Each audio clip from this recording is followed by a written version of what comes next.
Welcome to Fake Love and Flying Monkeys, the podcast where fake love is exposed.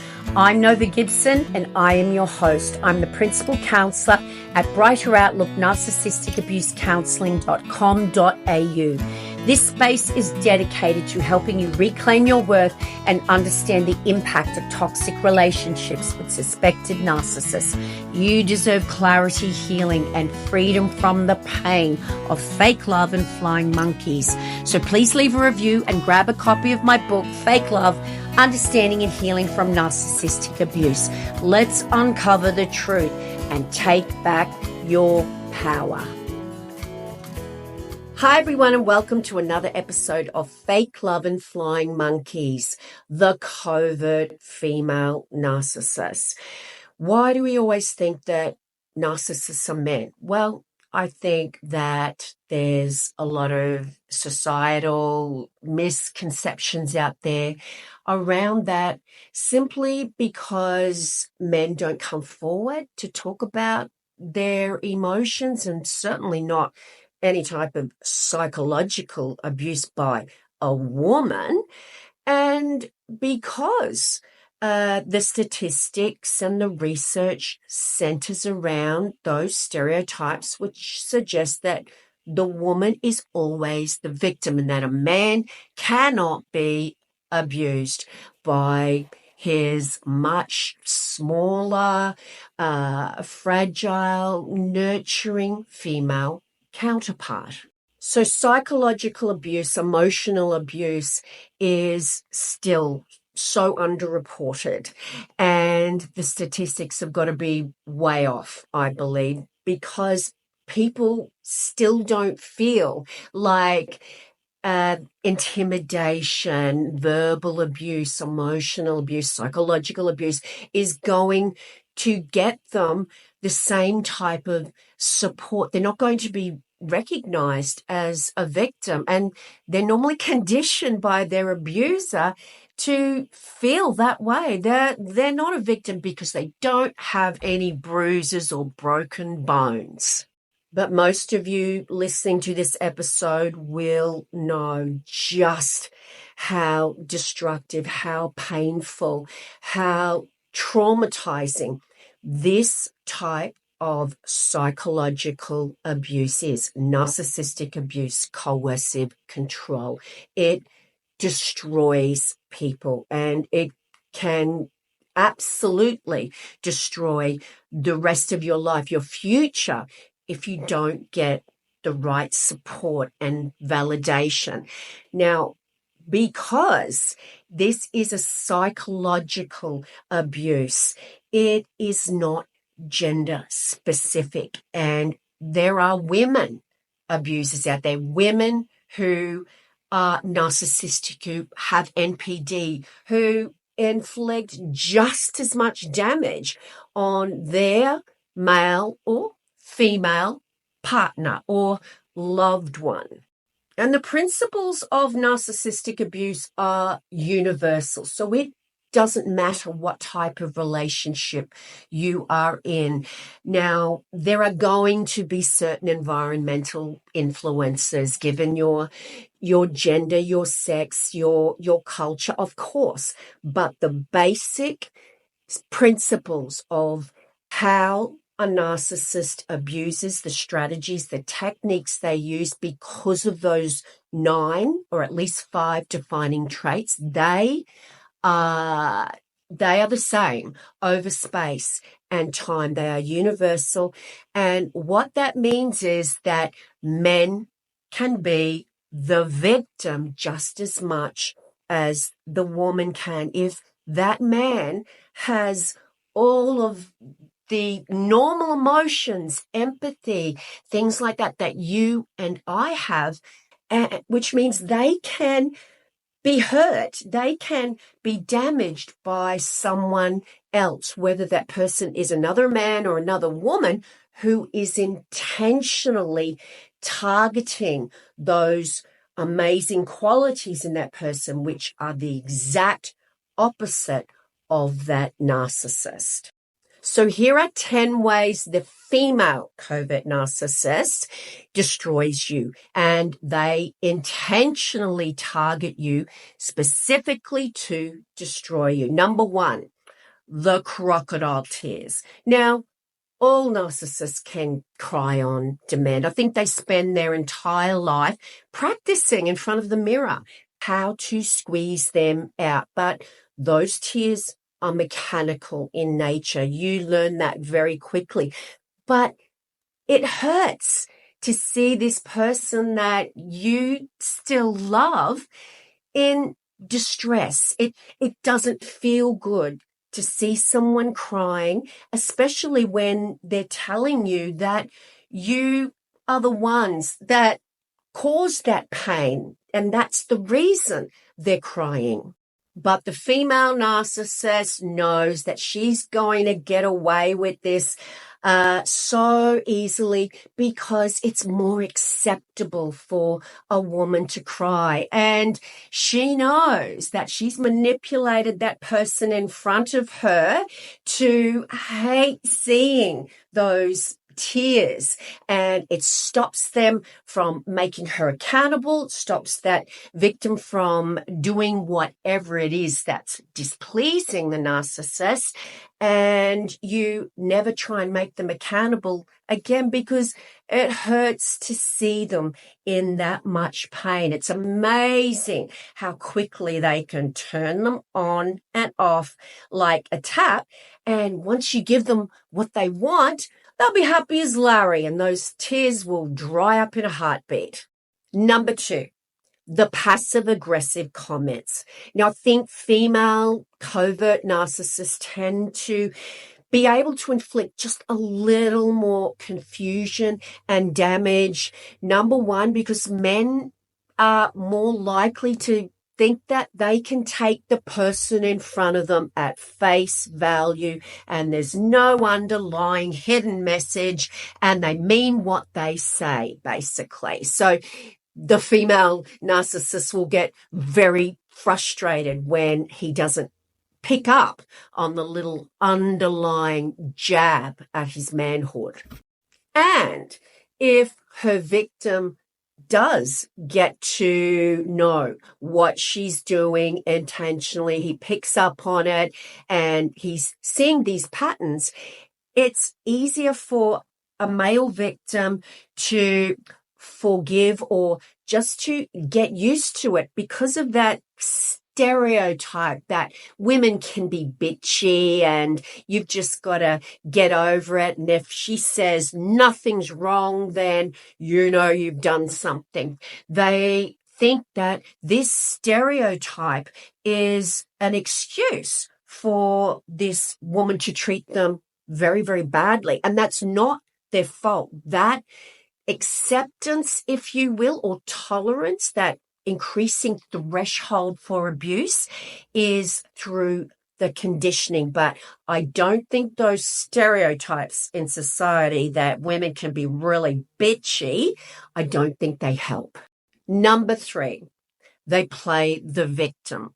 Now, the female narcissist is going to use those stereotypes to her advantage. If society thinks that only men can be the abuser and women are always the victims, the narcissist is going to take those stereotypes and use them. So they will tell people they're a victim if they want to punish you. Look at little old me. They're crying those crocodile tears. And here you are as the male victim, maybe 6'3", 200 pounds. And people think that she couldn't possibly be lying. And at the very least, that she couldn't possibly be the abuser. She will also play the victim to manipulate you in the relationship. Now, here's a classic example I hear all the time from my clients. By the way, guys, if you'd like to have a one-on-one Zoom counseling session with me, please just see my website link in the description. But the example I hear is that a female narcissist will use the very things that we as women who are not manipulating people hate being said to us, in that when we have an opinion about something, that someone may say that our opinion was the result of our hormones, or, it's that time of the month, or there's something wrong with our mental health. It will be some type of female problem that is making us have this wrong opinion. The female covert narcissist will actually use those very things to manipulate you. Oh, I can't believe that you're going out. I just feel terrible. I'm all cramped up and my hormones are playing up, and I just don't know what I may do tonight, implying that she might harm herself if he goes out. But if her victim were to bring up these things as a reason at a later time that he may think that she's just not making any sense, then she would be so hypocritical in saying that what he's doing by using her hormones, etc., as a reason for questioning her and not trusting her, that's a terrible thing. So he can't win, and that's the goal. Number 4, the silent treatment. Now, the female narcissist, when she doesn't get her way, she's going to punish you with that silence. Now, the male narcissist is more likely to take off for a few weeks, but the female narcissist loves to stick around and snob you in the house, walk past you in the hallway, and act like they don't see or hear you while they're texting and chatting away to their friends and whoever else right in front of you. And it will be over nothing, but they want you to see that they're ignoring you. And that is a little more in your face rather than taking off for weeks at a time, which hurts and tortures you just as much. But the difference is that she wants to see it. She wants to see your face. Number 5, sabotaging your relationships.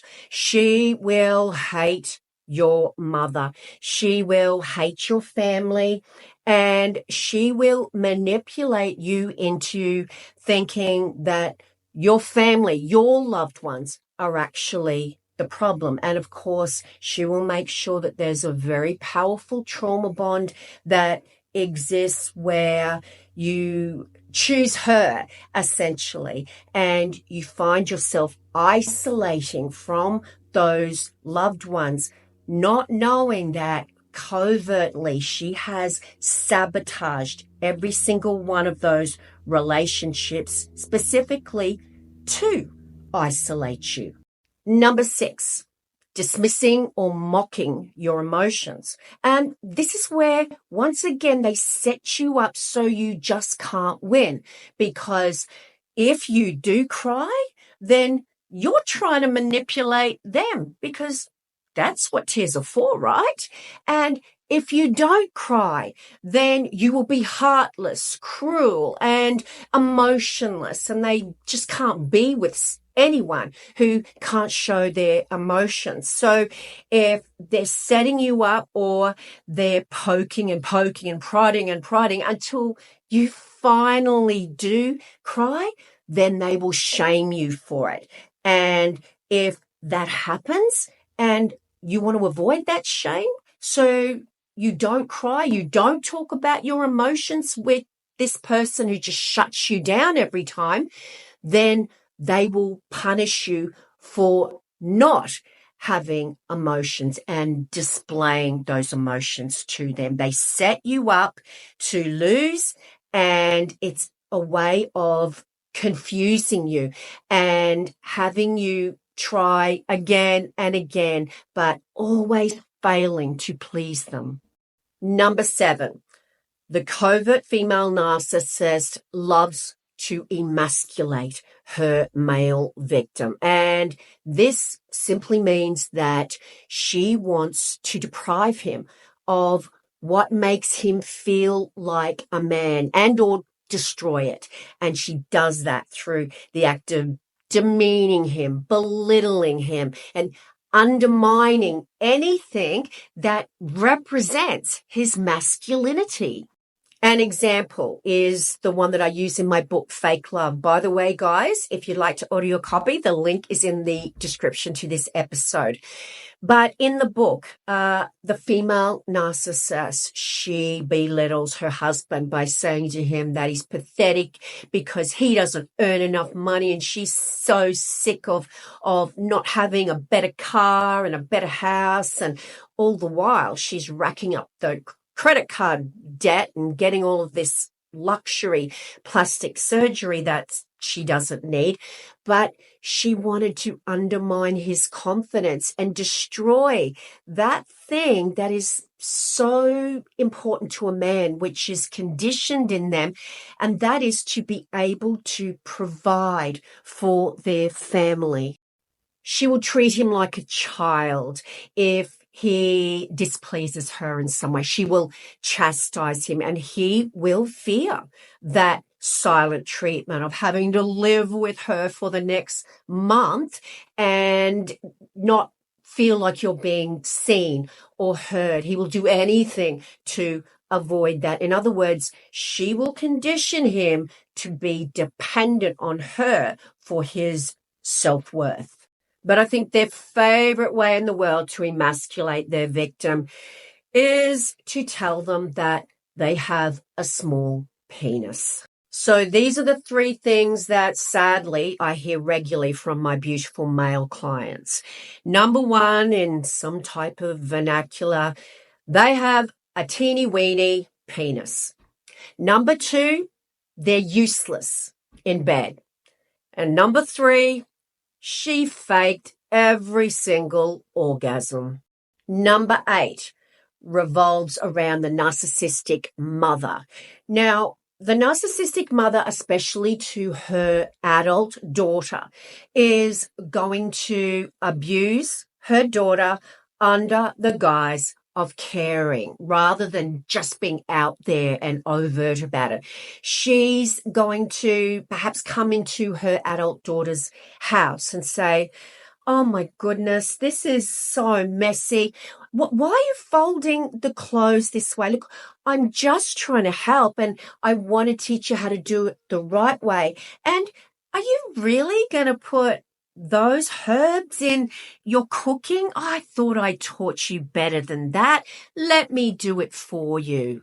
Or she may have a little underlying jab at her daughter's weight and mention that maybe she should be going to the gym, or had she thought of maybe not eating that last donut on the plate. And her daughter has learned over a lifetime that if she says anything, the mother will likely start crying and tell her that she was saying these things because she cares about her so much. But the goal was to just frustrate her adult daughter and to get that reaction from her. Number 9, she will sabotage you and then become your hero.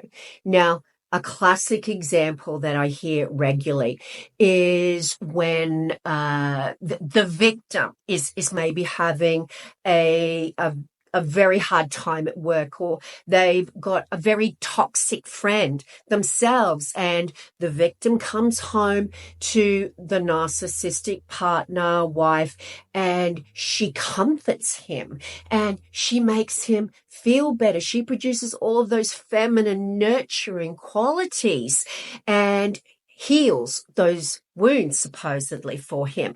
But meanwhile, what he doesn't know is that she has been sabotaging the relationships with those friends and maybe ringing the boss. Who knows? But that is a favorite strategy of theirs, is to sabotage you behind your back, but then become your hero at home and be the only one that you can trust and that understands you. And of course, it isolates you. And number 10, she will attempt to destroy the bond you have with your children or make damn sure that it never forms in the first place. She does this to stop you from leaving. She does this so that you don't develop that relationship and then you feel worthless as a father because they never want to be with you. She will start arguments very passive aggressively in front of the children so that if you do react in that reactive abuse, she will be the one that gets them away from you and you look like the bad guy. And all the while she's covertly turning the children against you, she's undermining your looking after her. She's having a go at your job and your money earning capacity so that you do more hours. And the more hours you do, it'll never be good enough. And then she will attack you because you're not spending enough time with the children and they don't know you and you have no relationship with them. So once again, she sets her male victim up so that it's impossible to please her and that any reaction he has will be the wrong reaction. And that brings us to the end of another Fake Love and Flying Monkeys episode. I hope you got a lot out of that, guys. Most of the strategies that men and women narcissists engage in, they're going to overlap, but there's always going to be some subtle differences simply because of the environment that they're in. So if you would like to have your own private session with me via Zoom online, no matter where you are in the world, please just see my website in the description where you'll also find a link to order my book, Fake Love. Now, guys, please share. It is the best thing you can do to keep this channel going. They do take a bit of time, and I really hope that you're enjoying them. But the best thing you can do is to help it with the algorithm to get more people to see it, which is to leave a rating, a review, and of course to share. On that note, guys, it's bye from me for now. Until the next episode, please always remember you are worthy of love and you are certainly worthy of a whole lot more than a lifetime of fake love and flying monkeys.